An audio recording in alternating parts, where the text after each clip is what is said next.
Pemirsa, perbincangan kembali kami lanjutkan. Pak Menteri, kita sudah membahas mengenai potensi, dan ini memang potensi dari UKM ini tidak hanya dari segi UKM-nya saja, tapi didukung oleh adanya bonus demografi Indonesia nih Pak, yang kemudian populasi yang usia di bawah 30 tahunnya begitu besar seperti itu. Nah, ini bagaimana kemudian mengcombine antara bonus demografi Indonesia dengan potensi dari UMKM itu sendiri?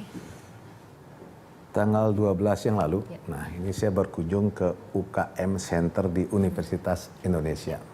Kita lama berdiskusi dengan para pengelola UKM Center, dengan para binaan UKM Center yang ada di Universitas Indonesia itu. Salah satu poin yang kita bisa simpulkan di sana, yang kita putuskan di sana adalah melakukan pelatihan terhadap masyarakat di bawah umur itu. Nah, tadi jam 10 pagi kita sudah wujudkan itu. Jadi kita ini kan memang di-push oleh Pak Presiden kerja keras, tentunya tidak mengurangi aturan yang berlaku. Nggak boleh kerja keras tapi menabrak aturan, itu bahaya, kan begitu. Tadi jam 10 pagi kita sudah lakukan respon kita setelah di UI.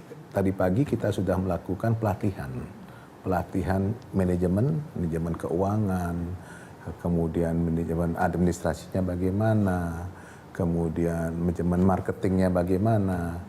Ini kita lakukan pelatihan sehingga nanti usaha-usaha itu yang kita lakukan itu bisa mengangkat SDM para pelaku UKM itu sendiri. Dan tentunya ke depan Pak Presiden sudah mencanangkan bahwa di 250 kecamatan miskin, nah itu kita juga akan melakukan pelatihan untuk masyarakat itu. Itu besar sekali itu. Dan kemudian kepada masyarakat yang pengangguran sementara, mungkin ada pemutusan hubungan kerja, kita juga akan lakukan pelatihan. Itu semua itu adalah meningkatkan kualitas SDM kita. Oke. Pak Menteri, kita sudah banyak bicara mengenai bagaimana meningkatkan daya saing dari UKM untuk kemudian bisa banyak berbicara di kancah internasional seperti itu. Tapi bagaimana pula kemudian kebijakan ataupun upaya dari pemerintah untuk melindungi UKM sendiri agar tidak tenggelam dalam persaingan, terutama mungkin di dalam negeri? Salah satu usaha kita supaya nggak tenggelam, kita buatkan UKM itu satu wadah. Ya, wadah itu sudah ada sih, koperasi. Jadi bagaimana kita memotivasi para pelaku usaha mikro ini supaya masuk koperasi, supaya membuat akte koperasi sehingga pelaku mikro ini menjadi subjek hukum. Jadi kalau sudah menjadi subjek hukum, tentunya untuk bantuan permodal lebih gampang. Kan begitu. Pelatihan SDM-nya akan lebih terukur. Kemudian memasarkan produk itu akan lebih gampang.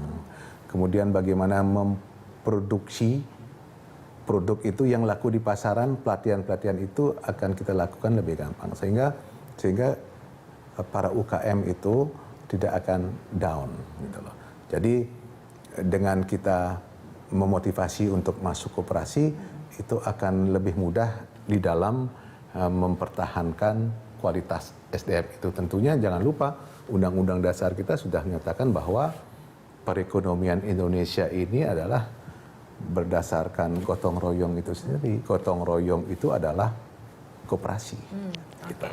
Jadi kita harapkan memang potensi dari UKM ini dapat dioptimalkan seperti itu dan dapat kemudian mendobrak dan berbicara banyak di kancah internasional, tapi juga di dalam negeri juga seperti itu ya. Baik, Pak Menteri, terima kasih telah berbincang bersama kami.